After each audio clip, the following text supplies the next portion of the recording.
Capítulo 8. Ahora bien, el punto principal de lo que se ha dicho es este.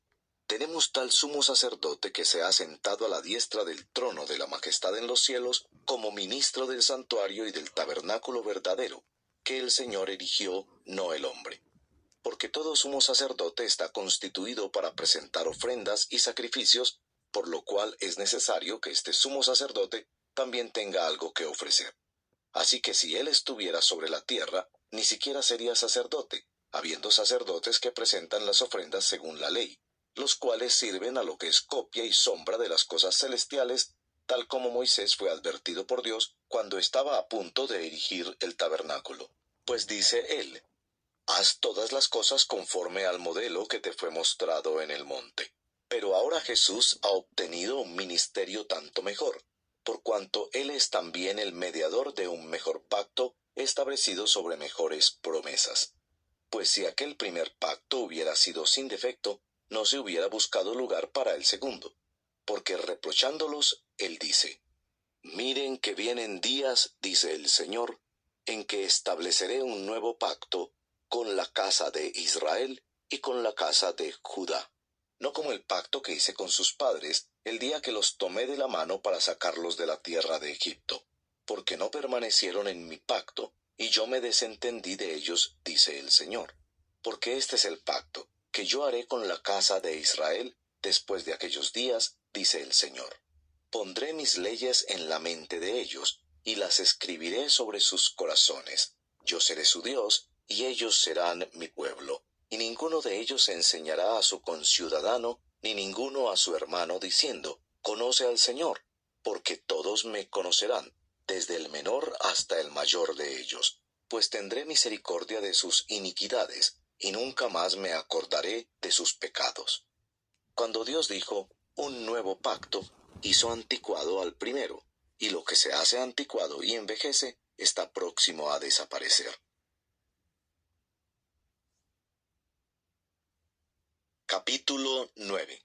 Ahora bien, aún el primer pacto tenía ordenanzas para el culto y el santuario terrenal, porque había un tabernáculo preparado en la parte anterior, en el cual estaban el candelabro, la mesa y los panes consagrados. Este se llama el lugar santo.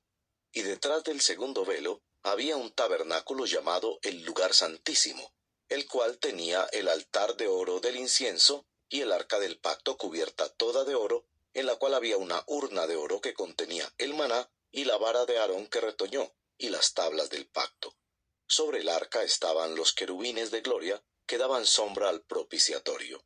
Pero de estas cosas no se puede hablar ahora en detalle. Así preparadas estas cosas, los sacerdotes entran continuamente al primer tabernáculo para oficiar en el culto.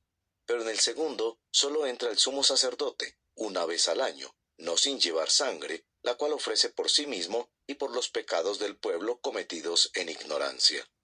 Queriendo el Espíritu Santo dar a entender esto, que el camino al lugar santísimo aún no había sido revelado en tanto que el primer tabernáculo permaneciera en pie.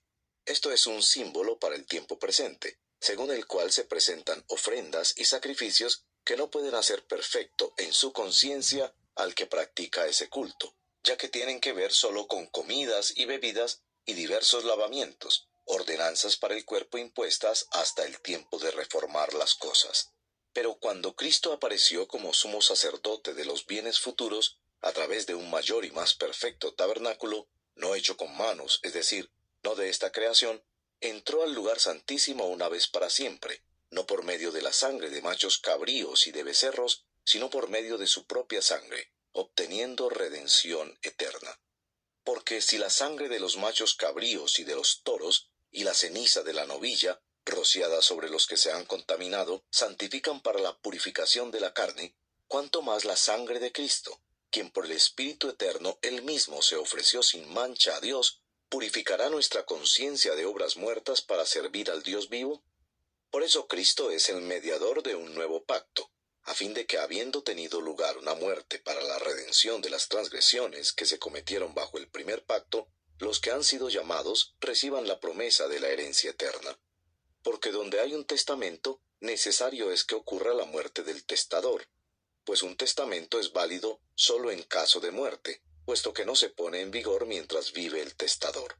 Por tanto, ni aun el primer pacto se inauguró sin sangre, porque cuando Moisés terminó de promulgar todos los mandamientos a todo el pueblo, conforme a la ley, tomó la sangre de los becerros y de los machos cabríos, con agua y lana escarlata e hisopo, y roció el libro mismo y a todo el pueblo, diciendo: Esta es la sangre del pacto que Dios les ordenó a ustedes. De la misma manera roció con sangre el tabernáculo y todos los utensilios del ministerio. Y según la ley, casi todo ha de ser purificado con sangre, y sin derramamiento de sangre no hay perdón. Por tanto, fue necesario que las representaciones de las cosas en los cielos fueran purificadas de esta manera, pero las cosas celestiales mismas con mejores sacrificios que éstos. Porque Cristo no entró en un lugar santo, hecho por manos, una representación del verdadero, sino en el cielo mismo, para presentarse ahora en la presencia de Dios por nosotros, y no para ofrecerse a sí mismo muchas veces, como el sumo sacerdote entra al lugar santísimo cada año con sangre ajena.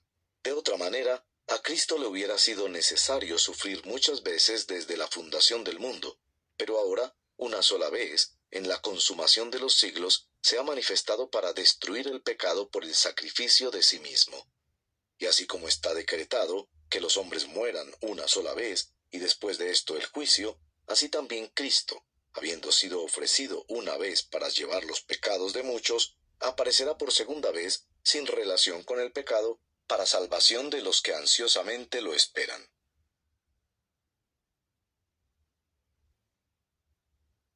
Capítulo 10. Pues ya que la ley solo tiene la sombra de los bienes futuros y no la forma misma de las cosas, nunca puede, por los mismos sacrificios que ellos ofrecen continuamente año tras año, hacer perfectos a los que se acercan. De otra manera, no habrían cesado de ofrecerse, ya que los adoradores, una vez purificados, no tendrían ya más conciencia de pecado. Pero en esos sacrificios hay un recordatorio de pecados año tras año, porque es imposible que la sangre de toros y de machos cabríos quite los pecados. Por lo cual, al entrar Cristo en el mundo, dice: Sacrificio y ofrenda no has querido, pero un cuerpo has preparado para mí. En holocaustos y sacrificios por el pecado no te has complacido. Entonces dije: Aquí estoy, yo he venido. En el rollo del libro está escrito de mí, para hacer, oh Dios, tu voluntad. Habiendo dicho anteriormente: Sacrificios y ofrendas y holocaustos y sacrificios por el pecado no has querido, ni en ellos tú te has complacido, los cuales se ofrecen según la ley, entonces dijo: He aquí, yo he venido para hacer tu voluntad. Él quita lo primero para establecer lo segundo. Por esa voluntad hemos sido santificados mediante la ofrenda del cuerpo de Jesucristo, ofrecida una vez para siempre. Ciertamente todo sacerdote está de pie día tras día, ministrando y ofreciendo muchas veces los mismos sacrificios, que nunca pueden quitar los pecados. Pero Cristo, habiendo ofrecido un solo sacrificio por los pecados para siempre, se sentó a la diestra de Dios, esperando de ahí en adelante hasta que sus enemigos sean puestos por estrado de sus pies. Porque por una ofrenda Él ha hecho perfectos para siempre a los que son santificados. También el Espíritu Santo nos da testimonio, porque después de haber dicho: Este es el pacto que haré con ellos, después de aquellos días, dice el Señor, pondré mis leyes en su corazón y en su mente las escribiré.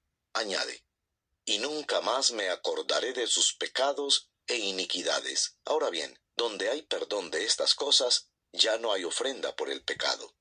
Entonces, hermanos, puesto que tenemos confianza para entrar al lugar santísimo por la sangre de Jesús, por un camino nuevo y vivo que Él inauguró para nosotros por medio del velo, es decir, su carne, y puesto que tenemos un gran sacerdote sobre la casa de Dios, acerquémonos con corazón sincero, en plena certidumbre de fe, teniendo nuestro corazón purificado de mala conciencia y nuestro cuerpo lavado con agua pura. Mantengamos firme la profesión de nuestra esperanza sin vacilar, porque fiel es aquel que prometió. Consideremos cómo estimularnos unos a otros al amor y a las buenas obras, no dejando de congregarnos, como algunos tienen por costumbre, sino exhortándonos unos a otros, y mucho más al ver que el día se acerca. Porque si continuamos pecando deliberadamente después de haber recibido el conocimiento de la verdad, ya no queda sacrificio alguno por los pecados, sino cierta horrenda expectación de juicio y la furia de un fuego que ha de consumir a los adversarios. Cualquiera que viola la ley de Moisés muere sin misericordia por el testimonio de 2 o 3 testigos. ¿Cuánto mayor castigo piensan ustedes que merecerá el que ha pisoteado bajo sus pies al Hijo de Dios, y ha tenido por inmunda la sangre del pacto, por la cual fue santificado, y ha ultrajado al Espíritu de gracia? Pues conocemos a aquel que dijo, Mía es la venganza, yo pagaré, y otra vez, el Señor juzgará a su pueblo. Horrenda cosa es caer en las manos del Dios vivo. Pero recuerden los días pasados, cuando después de haber sido iluminados, ustedes soportaron una gran lucha de padecimientos, por una parte siendo hechos un espectáculo público en oprobios y aflicciones, y por otra, siendo compañeros de los que eran tratados así, porque tuvieron compasión de los prisioneros y aceptaron con gozo el despojo de sus bienes, sabiendo que tienen para ustedes mismos una mejor y más duradera posesión. Por tanto, no desechen su confianza, la cual tiene gran recompensa, porque ustedes tienen necesidad de paciencia, para que cuando hayan hecho la voluntad de Dios, obtengan la promesa. Porque dentro de muy poco tiempo, el que ha de venir vendrá, y no tardará. Mas mi justo vivirá por la fe, y si retrocede, mi alma no se complacerá en él. Pero nosotros no somos de los que retroceden para perdición, sino de los que tienen fe para la preservación del alma.